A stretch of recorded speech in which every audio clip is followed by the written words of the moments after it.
ये साल होता है 1930 के आसपास, जहाँ पर एक होटल के रूम में हमें विल्फ्रेड नाम के एक आदमी को दिखाया जाता है। वो किसी वजह से डर के यहाँ पर होटल रूम बुक किया था। उसे यहाँ पर दीवारों के उस पार से कुछ आवाज सुनाई देता है, जिसके बाद वो अपना कन्फेक्शन लिखने बैठ जाता है। और यहाँ पर ही हमें पता चलता है कि वो अतीत में कुछ गलत काम किया था। अब कहानी फिर 8 साल पहले दिखाया जाता है, जहाँ पर विल्फ्रेड अपने फैमिली के साथ रहता था। दरअसल विल्फ्रेड एक किसान है और वो अपनी जिंदगी बहुत अच्छे से बिता रही थी, क्योंकि उसके पास बहुत बड़ी जमीन थी, जबकि उसके पत्नी के पास उससे भी ज्यादा बड़ी जमीन है। विल्फ्रेड यहाँ पर अपने बेटे को उसके ही तरह एक किसान बनाना चाहता था, पर उसकी वाइफ यहाँ पर नहीं रहना चाहती थी। तो इसलिए रात में डिनर में उसकी वाइफ कहती है कि हम यहाँ से जमीन बेच के कहीं और चले जाएंगे।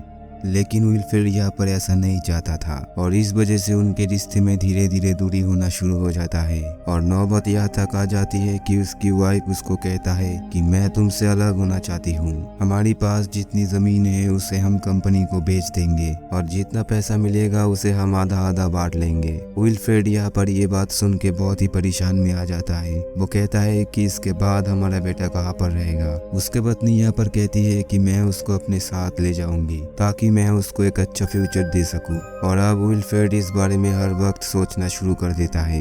वो यहाँ पर अपने बेटे और अपने जमीन को खोना नहीं चाहता था, इसीलिए वो तय करता है कि वो अपनी पत्नी को मार देगा। अब एक दिन वो देखता है कि उसका बेटा एक लड़की के साथ बेसमेंट से ऊपर आ रहा है। वो उसे कुछ भी नहीं कहता है, बल्कि उसके मॉम के खिलाफ भड़काना शुरू कर देता है। वो यहाँ पर कहता है कि अगर तुम्हारी मॉम को इस बारे में पता चल गया तो वो तुम दोनों को अलग कर देंगे, जबकि मैं ऐसा नहीं चाहता हूँ। मैं चाहता हूँ कि तुम दोनों एक साथ यहाँ पर रहो, पर जल्दी ही तुम्हारी मॉम इस जगह को बेचकर तुम्हें लेकर कहीं और चली जाएगी। मैं चाहता हूँ कि तुम दोनों की रास्ते से तुम्हारी मॉम को मैं हटा दूँ। और अब वो भी अपने पिता से कहीं न कहीं सहमत होता है। और वही रात में विल्फ्रेड अपने पत्नी को कहता है कि मैं भी इस जमीन को अब बेचना चाहता हूँ। ये बात सुनकर उसकी पत्नी बहुत ही खुश होती है और ज्यादा ड्रिंक करने लगती है, जिसके बाद विल्फ्रेड को उसे अपने कमरे में ले जाना पड़ता है। और वहीं पर ही वो डिसाइड करता है कि उसको आज रात ही मार देगा। वो अपने बेटे के पास जाता है, जो कि बहुत ही गुस्से में था। विल्फ्रेड उसे कॉन्फ्रेंस कर लेता है कि हमें तुम्हारी मॉम को मारना पड़ेगा। उसका बेटा अब उसके साथ मिलकर अपनी मॉम को मार देता है, जिसके बाद वो दोनों उसकी बॉडी को एक कुएं में फेंक देता है और घर से सारे सबूत मिटाने लगता है। अब अगली सुबह वो अपने पत्नी की चीजें उसी कुएं में फेंकने के लिए जाता है, जहाँ पर जाके वो कई सारे चूहों को देखता है, जिसे देखकर वो बहुत ही डर जाता है, क्योंकि आज वो पहली बार एक कुएं में कई सारे चूहों को देख रहा है। वो कपड़ों को वहां पर ही फेंककर उस कुएं की ढक्कन बंद कर देता है। फिर अगले दिन उस कंपनी का वकील आता है, जिस कंपनी को उसके पत्नी ने अपने जमीन बेचने का वादा किया था। वकील कहती है कि मैं तुम्हारी पत्नी से मिलना चाहता हूँ। विल्फ्रेड यहाँ पर कहता है कि वो घर छोड़कर चली गई है। वकील यहाँ पर कहता है कि मैं तुम्हारा घर चेक करना चाहता हूँ, पर विल्फ्रेड यहाँ पर बहुत ही गुस्सा हो जाता है। वो कहता है कि अगर तुमने घर चेक करने की कोशिश की तो ये बात तुम्हारे लिए अच्छा नहीं होगा। फिर वकील भी वहां से गुस्सा होकर चला जाता है। लेकिन अब विल्फ्रेड की चिंता बढ़ जाती है, क्योंकि उसको पता होता है कि वो लॉयर अब जाके पुलिस को ले आएगा। जिसके बाद विल्फ्रेड और अपने बेटे मिलकर उस कुएं में एक गाय फेंक देता है और उस कुएं को मिट्टी से ढक देता है। अगले दिन फिर यहाँ पर पुलिस ऑफिसर आता है। वो पुलिस ऑफिसर कुछ पूछता उससे पहले ही विल्फ्रेड कहता है कि मेरी गाय कुएं में गिर गई है, जिसकी वजह से मुझे उस कुएं को मिट्टी से बंद करना पड़ा। पुलिस वाले को यहाँ पर उसके कहानी में कोई भी इंटरेस्ट नहीं होता है, पर उसकी कहानी पर यकीन कर लेता है। और अब वो ऑफिसर उसकी पत्नी के बारे में पूछता है। विल्फ्रेड कहता है कि उसके साथ मेरी नहीं बनती थी, तो इसीलिए वो रात के अंधेरे में अपने घर छोड़कर चली गई है। इसके बाद वो पुलिस ऑफिसर एक घर के अंदर तलाशी लेने के लिए जाता है, जहाँ पर उसे विल्फ्रेड की पत्नी की एक हील मिलती है। विल्फ्रेड यहाँ पर कहता है कि शायद वो अपने दूसरे हील पहनकर चली गई है। वो दोनों बहुत ही नॉर्मल था, इसलिए पुलिस ऑफिसर उन पर शक नहीं करता है और वहां से चला जाता है। अब रात को जब विल्फ्रेड सो रहा होता है, तब उसे गाय की बहुत ही जोर से आवाज सुनाई देती है। और जब वो उस जगह पर जाता है तो उसे वहां पर कुछ चूहे दिखाई देता है, जो कि एक पाइप के अंदर चला जाता है, जो कि उसी कुएं से मिलता है। और जब वो अपने कमरे में वापस आता है तो उसे वहां पर अपने पत्नी की आत्माएं दिखाई देती है। और जब वो उसके तरफ रोशनी देता है तो वो देखता है कि वहां पर उसका बेटा है। दरअसल उसका बेटा भी गाय की आवाज से उठ गया था। अब सुबह विल्फ्रेड की बेटा कहता है कि उसकी गर्लफ्रेंड अब प्रेग्नेंट है। मैं उससे शादी करना चाहता हूँ, जिसके लिए मुझे बहुत ही पैसों की जरूरत है। विल्फ्रेड यहाँ पर साफ साफ उसे मना कर देता है।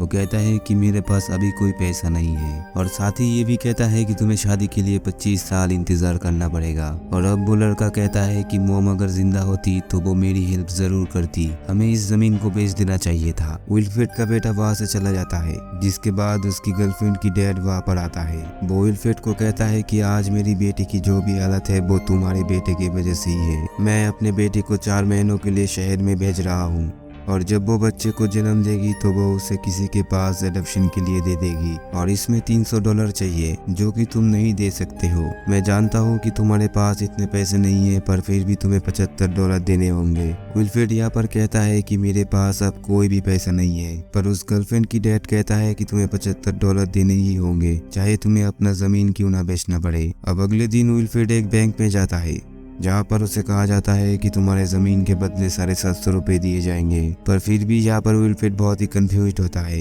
वो कहता है कि मैं घर जाके अपने बेटे से डिस्कस करूंगा और जब वो बाहर आता है तो वो देखता है कि उसका कार यहाँ पर नहीं है। वहाँ पर सिर्फ एक लेटर पड़ा हुआ था जिसमें लिखा हुआ था कि मैं अपने गर्लफ्रेंड को लेकर यहाँ से जा रहा हूँ और अगर आपने ढूंढने की कोशिश की तो मैं मॉम की मर्डर केस के बारे में पुलिस को सब बता दूंगा। और अब विल्फ्रेड पूरी तरीके से अकेला हो चुका है और उसे बार बार हेलुसिनेशन आने लगता है। उसके पास अब कोई भी पैसा नहीं होता है, जिसके बाद वो अगले दिन बैंक से लोन लेकर घर आ जाता है। वहाँ पर उसे एक चूहे काटता है, जिसके बाद वो और भी फ्रस्ट्रेट हो जाता है क्योंकि अब उसके पास कोई भी नहीं है और साथ ही में उसने बैंक से लोन भी लिया है। अब इसी तरह कुछ दिन बीत जाता है और उसके हाथ में घाव होने लगता है। अब उसी बर्फीली तूफान में वो गाड़ी लेकर डॉक्टर के पास जाने की कोशिश करता है, लेकिन उसके गाड़ी स्टार्ट नहीं होता है। वो अपने घर वापस लौटता है और बहुत ही शराब पीने लगता है, जिसके बाद उसे कुछ विजन दिखाई देता है जहाँ पर वो देखता है कि उसकी पत्नी की आत्मा घर के दरवाजे के सामने है। वो डर के छुपने लगता है, लेकिन उसकी पत्नी उसके पीछे पीछे आ जाता है और अब विल्फ्रेड जो कि अपने लाइफ से परेशान हो चुका है,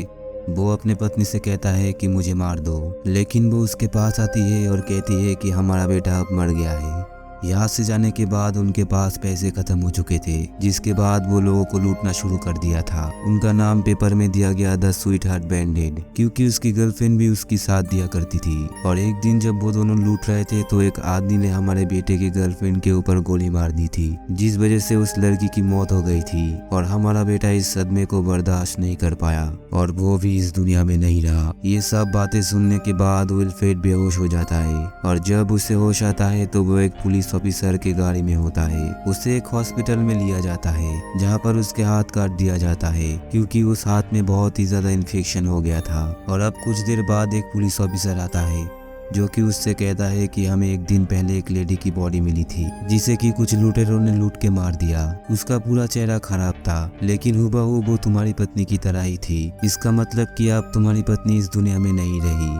यही बात हम बताने के लिए तुम्हारे घर पर गए थे और तुम्हारी पत्नी की लापता होने की केस को हमने बंद कर दिया है, यानी कि उसे अब अपने पत्नी की मर्डर केस के बारे में सजा नहीं होगी। इसी के साथ उसके पत्नी ने जो भी बात कही थी वो बात सही निकली। उसके बेटे के बॉडी को उसको हैंड ओवर किया जाता है। वो अपने बेटे की फिनरल करता है, जिसके बाद वो अपने बेटे की गर्लफ्रेंड की फादर के पास जाता है और कहता है कि मैं अपने जमीन को बेचना चाहता हूँ, पर वो आदमी उसे भगा देता है क्योंकि उसकी बेटे की वजह से उसकी बेटे की मौत हो चुकी है। अब विल्फ्रेड जहाँ भी जा रहा था उसे बस चूहा ही दिखाई दे रहा है क्योंकि वो अपने गिल को चूहों के रूप में देख रहा है जो कि कभी भी उसका पीछा नहीं छोड़ेगी। और अब जो उसने लोन लिया था वो उसे चुका नहीं पाया, तो इसीलिए उसके जमीन को, उसके घर को नीलाम कर दिया जाता है। विल्फ्रेड अपने एक ही गलती की वजह से अपने वाइफ, अपने बेटे, अपने प्रॉपर्टी को खो बैठता है। उसके पास अब यहाँ रहने के लिए कोई भी जगह नहीं है, इसलिए वो शहर आ जाता है जहाँ पर वो छोटी मोटी नौकरी करना शुरू कर देता है। पर फिर भी उसका गिल्ट अब भी उसके साथ ही होता है। वो जहाँ पर भी जाता है उसे वहाँ पर चूहा दिखाई देता है। वो बहुत ही शराब पीने लगता है और उसे जब थोड़ा होश होता है